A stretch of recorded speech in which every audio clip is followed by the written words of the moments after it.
asalaamaaleykum wa rahmatullah wa barakaatu mbokk yi ma lay nuyu di leen ziara di ñëw tey indi leen secret comme ni leen ko waxee woon rek waxaan naa leen ne leen lu tolloo ko juróom-ñaari fan dama leen jox ay secret yu di rattaxal seen diggante yi moo xam sëy moo xam diggante ay mag ak rakk wala diggante bu mënti doon daal ngeen gis ne am na ñagas-ñagas te ngeen ko rattaxal teg ko si lu neex yàlla def ko itam si lu njub waaw kon moo tax incha allah tey naa ñu expliquer leen benn secret bu am solo lool boo xam ne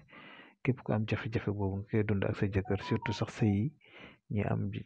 seen jëkkër yi wala ñu nekk seen jabar yi diggante yi neexul yu demee noonu daal maa ngi leen di fas yéene jox secret bi incha allah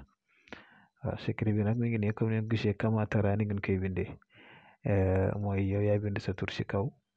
ki nga bëgg turam ne si suuf comme ni ko gisee nii rek nga koy bindee soo paree da nga siy bind lu tolloog juróom-benn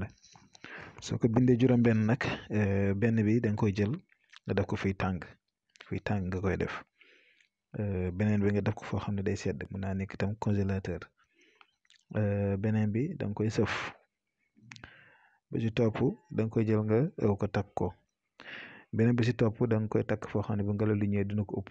muy yëngatu bi ci mujj bi mooy da nga koy jël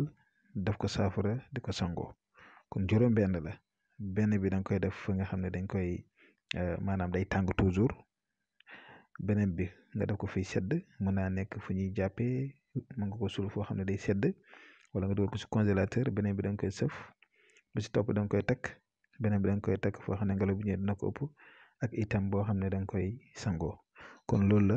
mu nekk secret bu am solo lool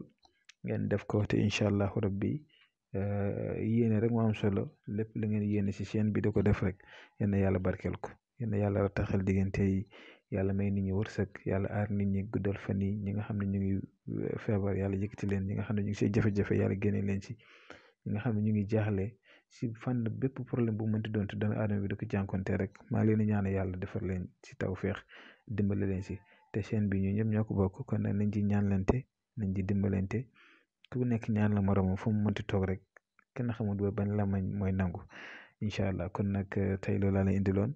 maa leen di jox di daje bu suba jaam incha allah asalaamaaleykum wa rahmatullah